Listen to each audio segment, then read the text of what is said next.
আপনারা কি জানেন আজকে ভারতবর্ষের সুরক্ষার জন্য সবথেকে বড় শক্তিশালী হাতিয়ার হচ্ছে আমাদের বিমান বাহিনী, যাকে আমরা বলি সোর্ড আর্ম। সেই বিমান বাহিনী যেখানে 42 স্কোয়াড্রন আমাদের বিমান পথ দরকার, যুদ্ধপথ দরকার, মানে জেট ফাইটার দরকার, সেখানে আমাদের নেমে রয়েছে 31 স্কোয়াড্রনে। আমাদের সামরিক বাহিনীর লক্ষ্য ছিল কি, যে পাকিস্তানের জন্য আলাদা স্কোয়াড্রন থাকবে, চীনের জন্য আলাদা স্কোয়াড্রন থাকবে, সেগুলো উঠে গেছে। যা যেখানে আছে, যখন যেখানে বিপদ সেখানে যেতে হবে। অথচ বাংলাদেশকে আজকে চীন তারা যুদ্ধ বিমান দিচ্ছে, পাকিস্তানকে চীন যুদ্ধ বিমান দিচ্ছে। চীনের যুদ্ধ বিমানের কথা আমরা সবাই জানি। সেই জায়গায় দাঁড়িয়ে আমাদের নিরাপত্তার প্রশ্নে আমরা তেমন কিছু দেখলাম না। আচ্ছা, আমরা জানি আর্টিফিশিয়াল ইন্টেলিজেন্স আজ দুনিয়ার সব থেকে অগ্রগতির ক্ষেত্রে। সে আর্টিফিশিয়াল ইন্টেলিজেন্সে 500 কোটি টাকা দিয়ে কি হবে বলুন? তা নিয়ে কোনো দিক নির্দেশ আছে? তাই স্বাভাবিকভাবেই একটা বাজেট নিশ্চয়ই হয়েছে, কাউকে খুশি করার নিশ্চয়ই চেষ্টা করা হয়েছে, কিন্তু সমাজের বৃহৎ অংশ তাদের কিন্তু বঞ্চিত। বেশি দূর যেতে হবে না, মনে করি স্বাস্থ্যের কথা বলা হচ্ছে, পিছিয়ে পড়া মানুষের কথা বলা হচ্ছে, কিন্তু অঙ্গনারী ওয়ার্কারদের অনারিয়াম বাড়ানোর কথা কি বলা হলো? বলা হলো না।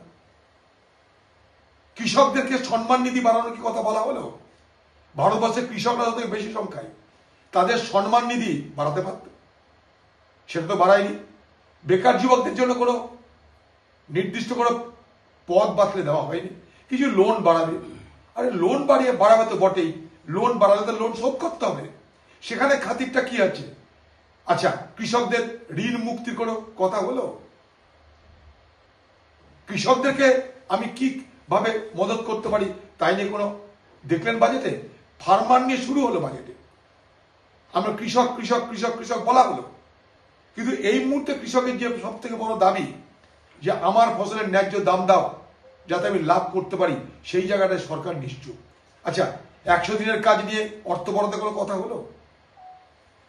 বলুন, গ্রামীণ এলাকায় আরো বেশি বেশি করে পরিকাঠামো বাড়ানোর জন্য অর্থ বরাদ্দের কোনো গল্প দেখলাম? তো স্বাভাবিকভাবেই এই বাজেট হয়তো মধ্যবিত্তের জন্য কিছুটা আশা সঞ্চার করতে পারে, কিন্তু বাকি সমাজের বৃহৎ অংশের মানুষের জন্য এই বাজেটে তেমন কোনো আশার আলো আমি দেখতে পাচ্ছি না। কারণ সর্বোপরি কৃষকদের জন্য, বেকার যুবকদের জন্য, বিধবা পিছিয়ে পড়া মানুষের জন্য, আজকে অঙ্গনারী ওয়ার্কারদের জন্য, শিশুদের শিক্ষা খাতে কোনো বৃহৎ অর্থ প্রদান বা স্বাস্থ্য খাতে কোনো বড় সড়ো অর্থ বরাদ্দ আমরা কিন্তু দেখলাম না। কিন্তু হ্যাঁ, তার মধ্যে একটা ভালো কাজ দেখলাম, যে ক্যান্সার রোগীদের জন্য যে ড্রাগ আসছে তাতে একটা ছাড় দিচ্ছে, এটা একটা ভালো পদক্ষেপ বলে মনে করি। কিন্তু বাকি জেনারেল আজকে ওষুধপত্রের দাম যেভাবে বাড়ছে, চিকিৎসা খাতে খরচ যেভাবে বাড়ছে মানুষের, তার থেকে পরিত্রাণ পাওয়ার রাস্তা কোথায় আছে আমাদের জানা নাই।